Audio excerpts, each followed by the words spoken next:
तो पंडित जी, जैसे जैसे मालिका का प्रचार बढ़ रहा है, बहुत प्रकार के, जैसे आपने ये बोला था कि बहुत से अपने आप को कल्कि घोषित करने आएंगे, तो कुछ पहचान बता दीजिए कल्कि का भविष्य मालिका के अनुसार, जिससे कोई अगर कोई विधर्मी या कोई भी अपना लोभ के मंशा से जो कर रहा है, वो उसको जनता स्वयं ही उसको पहचान कर ले कि असली कल्कि कौन है, किसी को बताने की जरूरत ना पड़े। वो कौन से ऐसे 5-6 लक्षण है जो पता चले वही कल्कि है? बड़ा अच्छा प्रश्न है, क्योंकि धर्म संस्थापना और सत्ययुग का जो आगमन, भगवान कल्कि ही सर्वशक्तिमान है, वो महाविष्णु सनातन भी है। तो इसलिए भक्त लोग भगवान के लिए आज भविष्य मालिका को देखते हैं। कोई बोलता है भविष्य मालिका में उद्धार के लिए लोग देखते हैं या बचने के लिए देखते हैं, पर मेरे विचार में जो कल्कि भगवान का भक्त है वो बड़ा इच्छा और भक्ति से इस शास्त्रों को अनुसरण करते हैं, ताकि कभी प्रभु जी के साथ हमारा संपर्क हो, मिलन हो, कृपा प्राप्त हो। बस यही तत्व है जो शास्त्र के विचारधारा में। पहले भविष्य मालिका का विचारधारा हम लाएंगे। भविष्य मालिका विचारधारा में ये लिखा है, भगवान कल्कि संभल क्षेत्र या संभल गांव, जिस गांव का रेवेन्यू नेम संभल होगा, उसी संभल में कल्कि जन्म होंगे। तो यहाँ विचार आता है, भारत में और विदेशों में अलग धर्म में भी वो बोलते हैं हमारी धर्म में कल्कि जन्म होंगे, पर सनातन शास्त्र भविष्य मालिका पुराण में लिखा है कल्कि संभल नगर या संभल गांव। भविष्य मालिका में लिखा है संभल नगरे विष्णु जसा घरे प्रभु जहू जन्म इवे। और श्रीमद् भागवत महापुराण में लिखा है संबल ग्राम मुख्यस्य ब्राह्मण्यस्य महात्मनम भवने विष्णु जसस्य कल्कि प्रादुर्भविष्यति।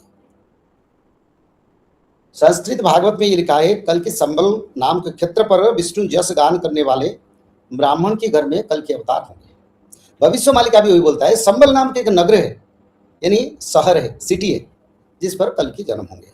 पर एक ही तत्व तो एक ही है, भगवान कल्कि संबल नाम पर स्थान पर जन्म होंगे।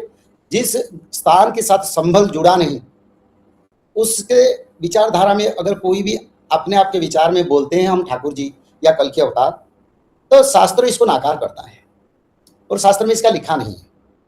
दूसरा, शास्त्र में लिखा है गंगा तीरे वासव विष्णु जसा नामे विष्णु जसा विप्रवर। गंगा तीरे वासव यानी गंगा के किनारे जहाँ कल्कि जन्म होंगे वहीं पर गंगा नदी होना चाहिए, जो पुण्यतया पवित्र गंगा नदी नहीं होगा तो कल्कि अवतार की विचार करने से कोई विचार नहीं आता है, कोई तत्व भी नहीं आता है।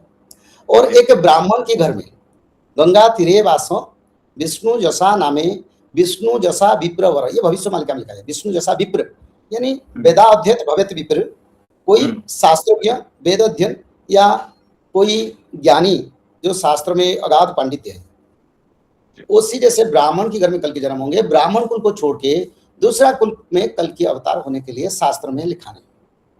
तो जो भी कल्कि बोलते हैं या बोलेंगे या आगे भी आएंगे, ये तो शुरू नहीं हुआ, आगे भी बहुत कल्कि अवतार के बारे में हम देखेंगे। तो ब्राह्मण होना चाहिए, अगर ब्राह्मण नहीं है तो उसका विचार नहीं है। संस्कृत भागवत में भी उसको इस विचारधारा को संस्कृत भागवत भी सम्मति प्रदान किया। संबल ग्राम मुख्यस्य ब्राह्मण्यस्यो महात्मनम, यानी ब्राह्मण घर में कल्कि जन्म होंगे, ये संस्कृत भागवत कहता है, कल्कि पुराण कहता है और भविष्य पुराण कहता है, और भविष्य मालिका पुराण में भी इसकी रचना है स्पष्ट रूप में। तो इसलिए ब्राह्मण नहीं, अगर भारत में विश्व में जो भी भगवान के लिए विचार करे, पर ब्राह्मण होना चाहिए। तो जो भक्त लोग कल्कि को दर्शन करना चाहते हैं या कल्कि भगवान से मिलना चाहते हैं, एक विचार में करूं, भविष्य मालिका में अच्युतानंद ने लिखे हैं गुपतु गुपत ए महागुपत महागुप्ते राम हर ब्रह्मांको जे अगोचर हेव न जानिबे इंद्र चंद्र अगाध सागर नाही पारावार महिमा के कही पारी मन्नी न पारिले सती सरस्वती तो वाक्यते पहचारू।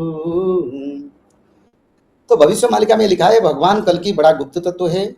भगवान कल्कि उनको 28 साल तक सार्वजनिक प्रकाश नहीं होंगे कि सार्वजनिक क्षेत्र पर लोगों के साथ नहीं मिलेंगे, कोई ओपन मीटिंग, कोई ओपन विचारधारा, कोई ओपन सिस्टम को आना बड़ा मुश्किल है, शास्त्र लिखा है। हाँ, वो गुप्त में रहेंगे। भक्तों को तो भगवान हमेशा मिलते हैं, इसमें कोई विचार नहीं। भक्त भगवान का स्थूल का दर्शन करता है, सगुण अगुण निर्गुण 3 रूप में भक्त दर्शन करता है, तो भक्त के लिए अलग बात है। सार्वजनिक यानी जैसे कोई स्पष्ट रूप आएगा, स्पष्ट चित्र आएगा कल्कि के बारे में, ये बड़ा गुप्त रहेगा, ये शास्त्र में लिखा है। उसको किसी जगह पर प्रकाश प्रचार नहीं हो पाएगा। यानी कोई भी बोले तो शास्त्र कहता है अवतार कभी अपने आप को अवतार कहते नहीं। चैतन्य महाप्रभु ने बोले अवतार ना बोले आमी अवतार, अवतार बोलते नहीं मैं अवतार हूं। भविष्य मालिका भी यही कहता है। तो भगवान कभी आत्म प्रकाश नहीं करेंगे या किसी नहीं बोलेंगे मैं ठाकुर जी हूं। तो एक साधारण जीवन यापन कल के भगवान करेंगे। तो इसीलिए कल के भगवान को इतने आसान से लोग प्राप्त नहीं होंगे जैसे विचार होता है कल के आ जाएंगे लोग दर्शन कर लेंगे। नहीं, ये सब नहीं है। धर्म संस्थापना के अंतिम समय तक कल के भगवान सर्वसम्मुख में नहीं आएंगे, ये शास्त्र में लिखा है। बड़ा गुप्त हर ब्रह्मांड जो अगोचर है वो, यानी ब्रह्मा शंकर भगवान को भी अगोचर होगा। इतने प्रभु योग माया शक्ति माया में आएंगे। हाँ, तो इसीलिए इसका विचार कल की भगवान का विचार में पहला तो गुप्त है। इस समय कल की का कोई प्रचार हो सकता है, पर उनका प्रकाश इस समय नहीं है। यानी करीब आगे भी 2032 तक इंतजार करना पड़ेगा, पहला। और दूसरा, ब्राह्मण कुल में जन्म होना चाहिए। तीसरा, भगवान कल की शंबल ग्राम पर जन्म होना चाहिए। चौथा क्या है, 4 बरसर बालुत कुमार नित्य लीला करुथिव ताहा तो बाजिले गंगा बही जीव कलागिरी ठारे ध्रुव। भगवान कल की जो आएंगे वो महिमा उनका अपने आप प्रकाश होगा और छोटे बच्चे के आएंगे, ये शास्त्र में लिखा है। कब आएंगे? शास्त्र कहता है ठाकुर श्री दिव्य सिंह देव महाराज जगन्नाथ क्षेत्र के ठाकुर राजा के 46 और 47 अंक के समय कल की अवतार होंगे, ये लिखा है। तो 46-47 अंक 2005 में आता है।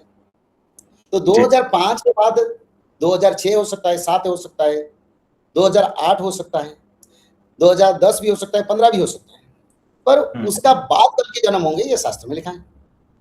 तो इसीलिए जो कल के भगवान आएंगे वो यंग रहेंगे, कम उम्र के रहेंगे। ज्यादा उम्र लोग कल के भगवान नहीं बन पाएंगे, क्योंकि ये शास्त्र में लिखा है। और क्या लिखा है ना, कल के भगवान जब आएंगे या भक्त उनको दर्शन करेंगे वो सब गुप्त है।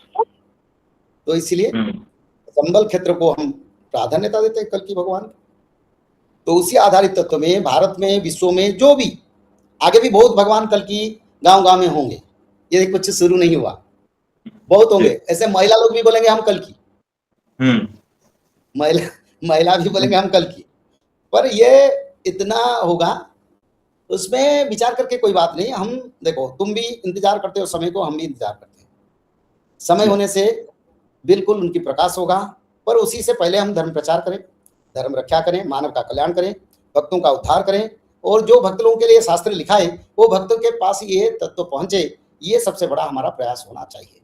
और बड़ा विनाशकारी समय आएगा। कौन बचेंगे? जो लोग त्रिकाल संध्या करेंगे, जो लोग माधव नाम भजन करेंगे, जो लोग भगवत महापुराण, श्रीमद् भागवत महापुराण में, भगवत गीता का बात नहीं कर रहा हूं मैं, श्रीमद् भागवत महापुराण का बात कर रहा हूं। शाकाहारी बन के त्रिकाल संध्या करना पड़ेगा। ब्राह्मण मुहूर्त पर उठ के त्रिकाल संध्या, मध्याह्न संध्या, सायं संध्या, 3 संध्या करना पड़ेगा। और 3 संध्या के साथ साथ भागवत जी महापुराण को ब्राह्मण मुहूर्त से रात 12 तक किसी समय एक अध्याय पढ़ना पड़ेगा। और निरंतर माधव नाम को भजन करना पड़ेगा। और माधव नाम भजन करने से क्या होगा? भगवान आदि विष्णु सनातन कल की भगवान का कृपा आपके ऊपर रहेगा। जब यहाँ गोलियां बरसेगा, मिसाइल बरसेगा, पंचवत का प्रलय होगा, तब माधव नाम भज के भक्त लोग रक्षा हो जाएंगे। और तृतीय विश्व युद्ध के बाद सत्य युग का आगमन होगा। जय श्री माधव। जल प्रलय, महामारी और भूकंप, अग्नि प्रलय, वर्ल्ड वार 3 और महाविनाश, ये तो एक दिन होना ही है। लेकिन इस सब से आप बच कैसे सकते हैं? सबसे पहले नॉनवेज खाना छोड़ दीजिए, अंडा भी नहीं खाना है, और किसी भी तरह का नशा मत करिए, और गलत काम मत कीजिए, और सत्य, प्रेम, दया, क्षमा और शांति का आचरण कीजिए। और 3 चीज कीजिए। उसमें से सबसे पहला है त्रिकाल संध्या, यानी त्रिसंध्या। उसको दिन में 3 बार करते हैं। जैसे सुबह में करते हैं ब्रह्म मुहूर्त में, सुबह 4 बजे से लेकर के 6 बजे के बीच में आप कभी भी कर सकते हैं। लेकिन आपको समय नहीं मिला तो समय आप आगे पीछे कर सकते हैं, आधा घंटा 1 घंटा पीछे कर सकते हैं। दोपहर में 11:30 बजे से लेकर के दिन का 1 बजे तक कर सकते हैं, उसके बीच में शाम को 5 बजे से लेकर के 6:30 बजे तक कर सकते हैं। दिन भर में 1 बार नहा के त्रिकाल संध्या जरूर करें। बाकी समय आप हाथ पैर मुंह धोकर भी कर सकते हैं और 3 बार आप श्री गंगे बोल करके स्टार्ट कर सकते हैं। जो दूसरा उपाय है वह है श्रीमद् भागवत महापुराण पठन। दिन में 1 अध्याय जरूर पढ़ें, दिन भर में 1 अध्याय जरूर पढ़ें, वो भी ना हो सके तो 1 पन्ना तो जरूर पढ़ें। अगर उतना भी समय नहीं है तो 1 श्लोक जरूर पढ़ें। तीसरा उपाय माधव नाम का जप करें, निरंतर करें, कोई भी काम करते हुए करें, हमेशा माधव नाम का जप करें। त्रिसंध्या का पीडीएफ, श्रीमद् भागवत महापुराण का पीडीएफ और भविष्य मल्लिका का फ्री ई बुक भविष्य मल्लिका पुराण, ये सब आपको डिस्क्रिप्शन बॉक्स में मिल जाएगा। भविष्य मल्लिका के बारे में अधिक जानकारी के लिए आप भविष्य मल्लिका के वेबसाइट पर संपर्क कर सकते हैं bhavishmallika.com। और अधिक जानकारी के लिए भी कल्कि अवतार ऑफिशियल चैनल को देख सकते हैं, जहां पर मल्लिका के बारे में खुलकर बातें रखी गई हैं, जहां पर आप लगभग 1000 जितना वीडियो आपको देखने को मिल जाएगा। और भी आपको अधिक जानकारी जानना है त्रिसंध्या के बारे में और कोई आपको सवाल है तो नीचे दिए गए नंबरों पर आप संपर्क कर सकते हैं।